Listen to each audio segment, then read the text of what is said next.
Chapter 9, Answers to Prayer. In the spring of 1845, I made a visit to Topsham, Maine. On one occasion, quite a number of us were assembled at the house of Brother Stockbridge Howland.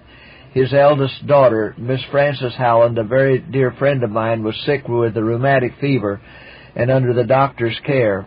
Her hands were so badly swollen that the joints could not be distinguished. As we sat together, speaking of her case, Brother Howland was asked if he had faith that his daughter could be healed in answer to prayer. He answered that he would try to believe that she might, and presently declared that he did believe it possible. We all knelt in earnest prayer to God in her behalf. We claimed the promise, "Ask and ye shall receive," John 16:24.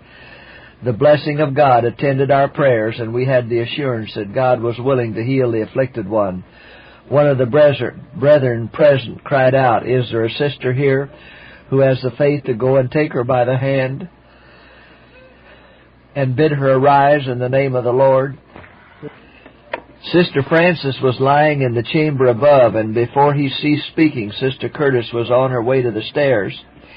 She entered the sick room with the Spirit of God upon her, and taking the invalid by the hand, said, "Sister Frances, in the name of the Lord, arise and be whole."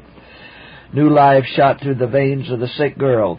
A holy faith took possession of her, and obeying its impulse, she rose from her bed, stood upon her feet, and walked the room, praising God for her recovery.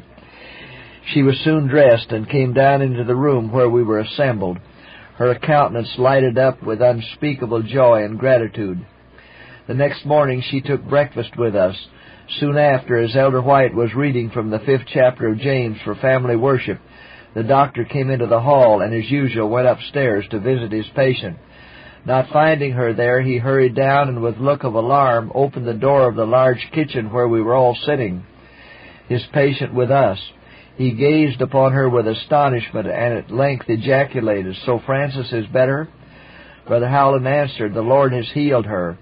And the reader resumed his chapter where he had been interrupted. "Is any sick among you? Let him call for the elders of the church, and let them pray over him." James 5:14. The doctor listened with a curious expression of mingled wonder and incredulity upon his face, nodded, and hastily left the room. The same day Sister Frances rode 3 miles, returning home in the evening, although it was rainy. She sustained no injury and continued to improve rapidly in health. In a few days, at her request, she was led down into the water and baptized. Although the weather and the water were very cold, she received no injury, but from that time was free from the disease and in the enjoyment of her usual health. At this time, Brother William H. Hyde was very sick with dysentery. His symptoms were alarming, and the physician pronounced his case almost hopeless. We visited him and prayed with him, but he had come under the influence of certain fanatical persons who were bringing dishonor upon our cause. We wished to remove him from among them and petitioned the Lord to give him strength to leave that place. He was strengthened and blessed in answer to our prayers, and rode 4 miles to the house of Brother Patton, but after arriving there he seemed to be rapidly sinking. The fanaticism and errors into which he had fallen through an evil influence seemed to hinder the exercise of his faith. But he gratefully received the plain testimony borne him, made humble confession of his fault, and took his position firmly for the truth. Only a few who were strong in faith were permitted to enter the sick room. The fanatics whose influence over him had been so injurious, and who had persistently followed him to Brother Patton's, were positively forbidden to come into his presence, while we prayed fervently for his restoration to health. I have seldom known such a reaching out to claim the promises of God. The salvation of the Holy Spirit was revealed, and power from on high rested upon our sick brother and upon all present. Brother Hyde immediately dressed and walked out of the room praising God, and with the light of heaven shining upon his countenance.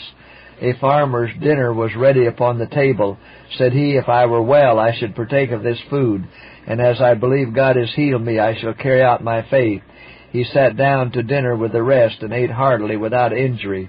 His recovery was complete and permanent.